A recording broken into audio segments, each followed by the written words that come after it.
Assalamualaikum warahmatullahi wabarakatuh. Om Swastiastu, Namo Buddhaya, salam sejahtera bagi kita semua.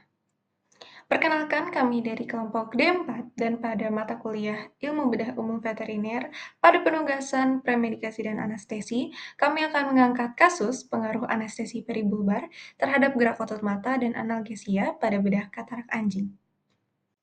Berikut merupakan anggota dari kelompok D4. Nah, teman-teman, sebelum kita masuk ke dalam kasusnya lebih lanjut, alangkah baiknya kita mengetahui dulu latar belakang atau alasan kenapa kasus ini diangkat. Teman-teman udah tahu belum vakoemulsifikasi itu apa? Vakoemulsifikasi merupakan operasi katarak yang sering dilakukan dalam bidang oftalmologi. Nah, pada kasus ini kami akan membahas mengenai vakoemulsifikasi pada anjing. Namun, prosedur pembedahan ini dapat menimbulkan nyeri yang kuat, baik selama maupun setelah operasi, karena padatnya saraf sensorik pada mata. Sehingga kontrol nyeri, akinesia, dan midriasis adalah faktor-faktor penting untuk keberhasilan operasi. Biasanya, analgesik sistemik dan neuromuscular blocking agent atau NMBA berpotensi menimbulkan efek samping yang berat. Sedangkan anestesi regional subtenon ini sudah terbukti aman dan efektif pada manusia, namun belum banyak nih diteliti pada anjing.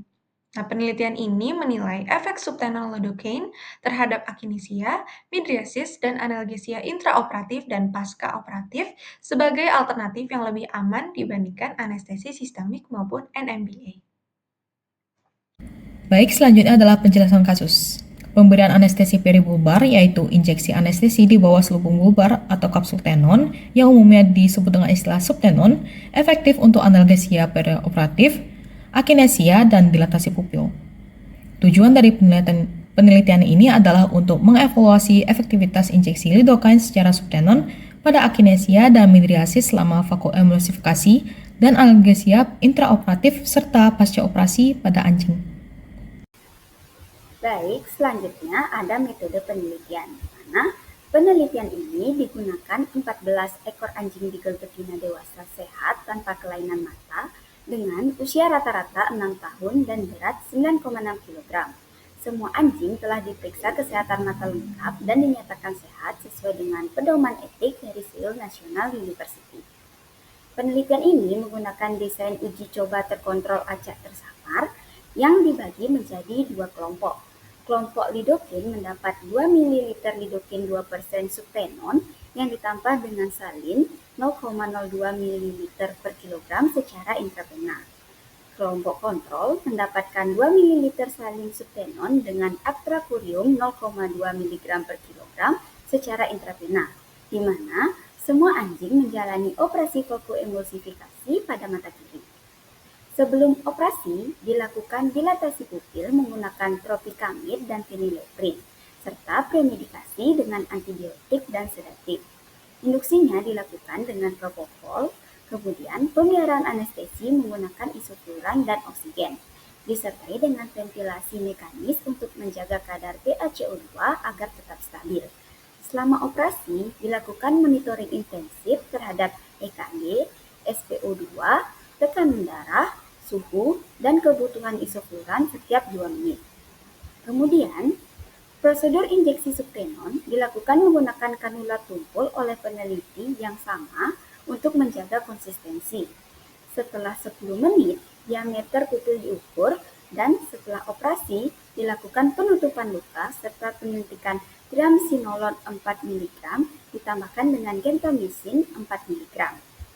Parameter yang dievaluasi meliputi akinesia otot ekstraokular, dilatasi pupil, kebutuhan anestesi intraoperatif, dan skor nyeri pasca operatif, di mana data dianalisis nantinya menggunakan uji Mann-Whitney U dengan tingkat signifikasi P kurang dari 0,05.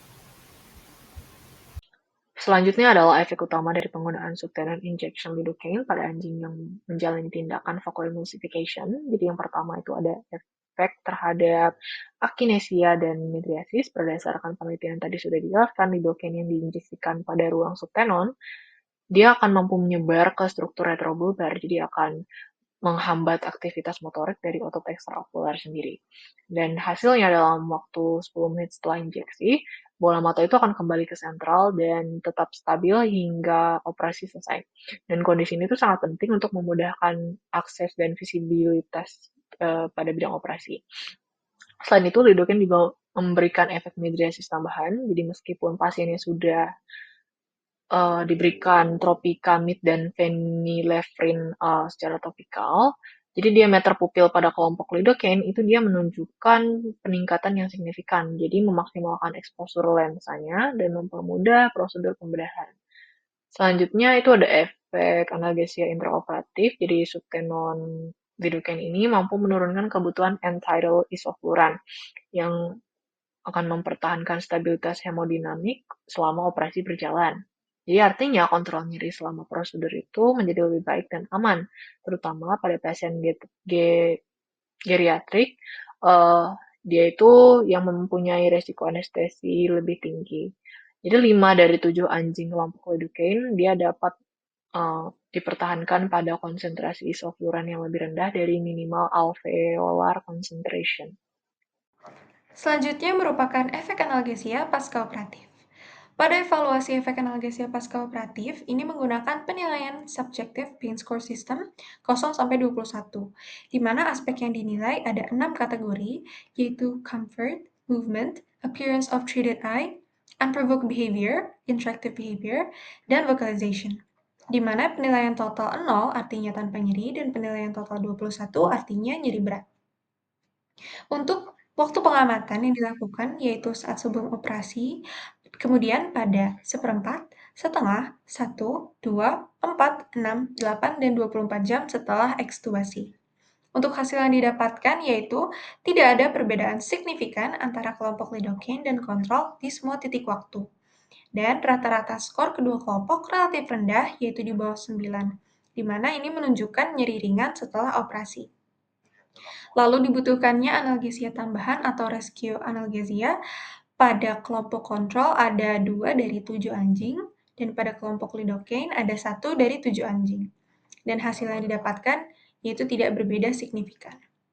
Time to treatment failure atau waktu sejak anjing sadar atau setelah ekstubasi sampai pertama kali dibutuhkan analgesia tambahan atau rescue analgesik tidak berbeda signifikan antar kelompok. Selanjutnya, interpretasi hasil akinesia dan midriasis. Akinesia terjadi pada menit ke-10 pasca injeksi lidocaine subtenon. Ditemukan bahwa akinesia diinduksi dalam rata-rata 6,5 menit pasca injeksi, dengan standar deviasi 4,9 menit, dan bertahan selama 88,5 menit, dan standar deviasinya adalah 17,2 menit. Karena volume orbital yang kecil, maka kemampuan induksi akinesia pada anjing terjadi lebih lama dibandingkan manusia. Untuk midriasis, diinduksi dalam rata-rata 4,2 menit pasca injeksi, dengan standar deviasi 4,3 menit dan bertahan selama 82,9 menit, yang dimana standar deviasinya adalah 15,6 menit. Untuk diameter pupil yang teramati adalah pupil berukuran lebih besar pada kelompok lidocaine dibanding kontrol, yang berarti terdapat efek midriatik tambahan setelah midriasis diinduksi dengan pemberian antikolinerik topikal dan agen simpatomimetik. Oleh karena itu, injeksi subtenon anestesi lokal mampu mendilatasi pupil secara maksimal dan memberikan akses cahaya ke lensa selama vakoemulsifikasi. Nah, selanjutnya ada interpretasi hasil analgesia intraoperatif, di mana pada kasus ini penggunaan injeksi subtenon lidocaine pada anjing yang menjalani vakoemulsifikasi terbukti memberikan analgesia intraoperatif yang efektif. Hal ini terlihat dari penurunan kebutuhan isofluran, di mana kelompok lidocaine memiliki nilai MAC kurang dari 1,0 dengan rata-rata 1,02% dibanding 1,18% pada kontrol. Secara mekanisme, larutan anestesi menyebar dari ruang subtenon menuju retrobulbar sehingga memblokir otot ekstraokular dan saraf sensorik maupun motorik. Efeknya adalah akinesia atau hilangnya gerakan otot mata serta midriasis tambahan yang mempermudah prosedur bedah.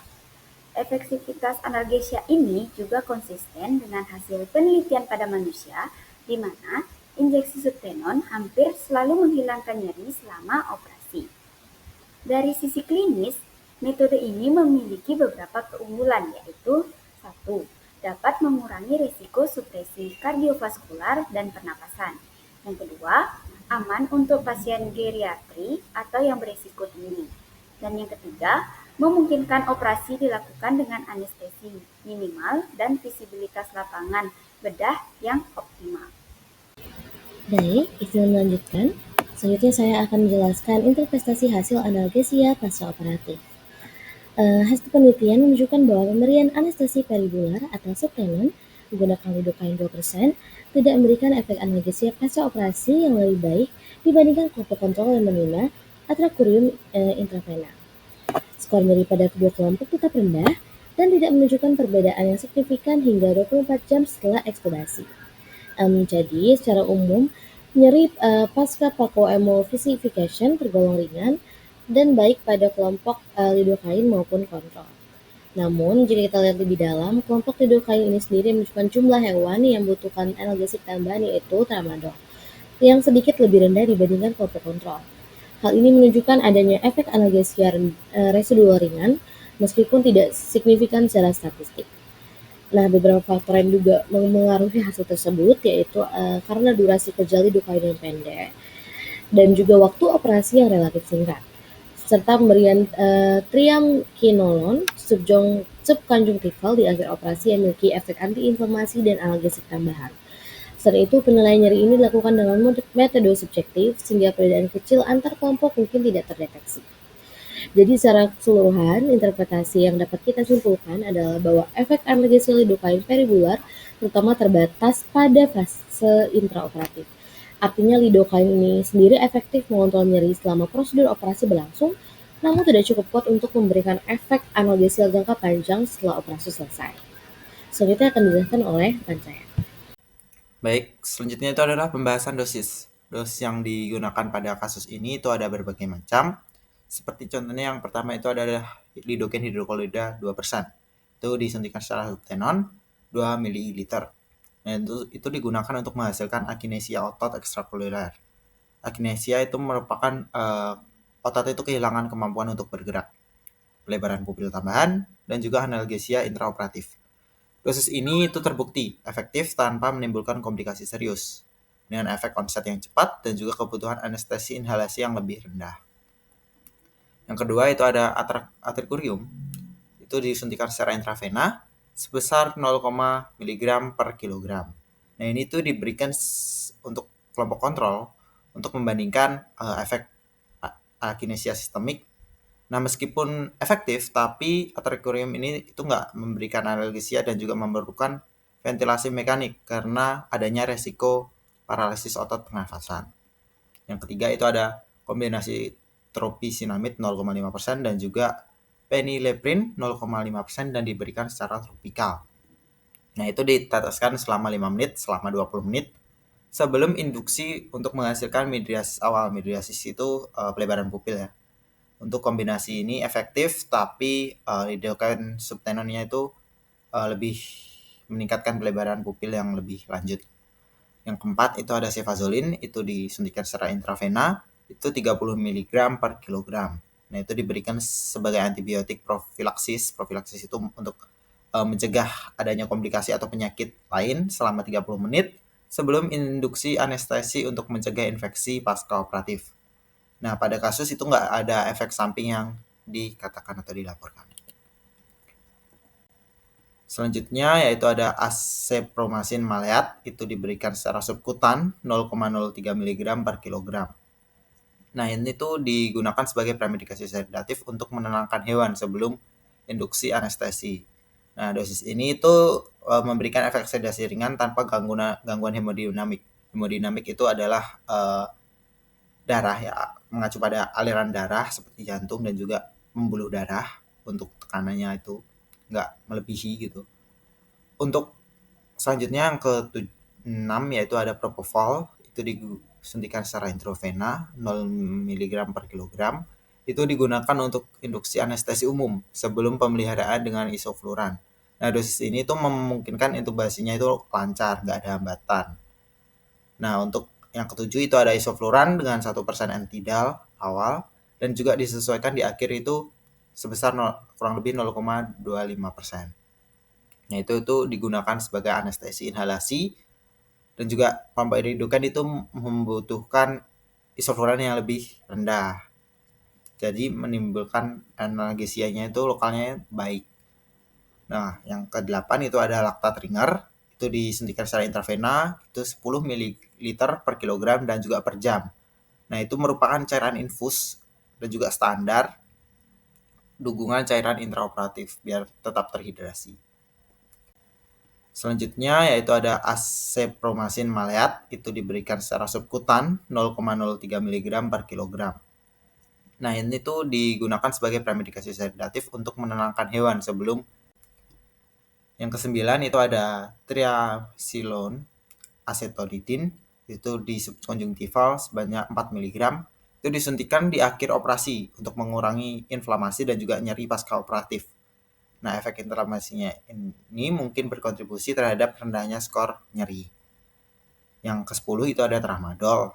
Tramadol itu disuntikan secara intravena 4 mg per kilogram. Nah, itu tuh digunakan sebagai analgesik cadangan bila skor nyeri pasca operatifnya itu melebihi batas ambang biar nggak stres gitu, nggak stres kesakitan. Nah, untuk dilaporkan pada kasus yang kita angkat itu ada 3 anjing yang memerlukan pemberian ini dan menunjukkan efektivitas protokol analgesia utama. Sebenarnya ada lagi yaitu gentamicin sulfat, itu merupakan seleb setelah pasca operatif ya. Itu untuk mencegah adanya infeksi dari bakteri. Mungkin next selanjutnya.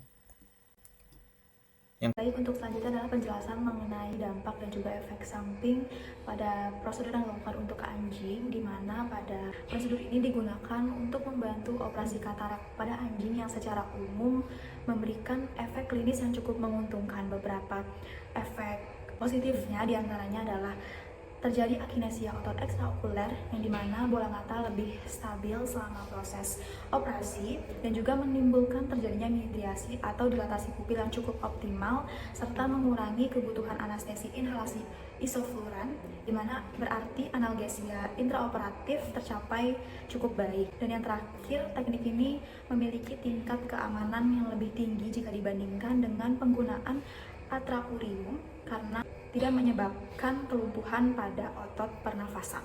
Sementara itu, efek samping yang muncul juga cukup bersifat ringan dan tidak mengganggu jalannya operasi sama sekali, di mana beberapa efek sampingnya yaitu terjadi kemosis atau pembengkakan konjungtiva yang terjadi pada 6 dari 14 mata yang diteliti. Selain itu juga terjadi perdarahan subkonjungtiva ringan yang terjadi pada 8 dari 14 mata, di mana kedua efek samping ini bersifat sementara dan tidak memerlukan penanganan tambahan. Di samping dampak dan efek samping yang sudah disebutkan tadi, ada kemungkinan juga bahwa anjing akan mengalami akinesia kelopak mata setelah operasi akibat difusi lidocaine ke jaringan sekitar, yang dimana hal ini bisa menurunkan refleks berkedip dan meningkatkan resiko ulkus kornea. Jadi perlu dilakukan pemantauan pada kelopak mata anjing dan juga pemberian pelumas mata topikal pasca operasi. Jadi bisa kita simpulkan secara keseluruhan prosedur injeksi subtenon ini cukup aman, efektif dan juga memberikan analgesia serta stabilitas bola mata yang baik tanpa menyebabkan komplikasi yang serius. Untuk materi yang selanjutnya akan dilanjutkan oleh teman saya. Selanjutnya, kesimpulan yang dapat kita ambil adalah pemberian anestesi lokal subtenon dengan lidocaine 2% terbukti efektif menghasilkan akinesia otot ekstraokuler dan midriasis tambahan selama prosedur vakoemulsifikasi pada anjing. Teknik ini meningkatkan stabilitas bola mata, mempermudah akses bedah, serta menurunkan kebutuhan isofluran intraoperatif sebagai indikator analgesia yang efektif.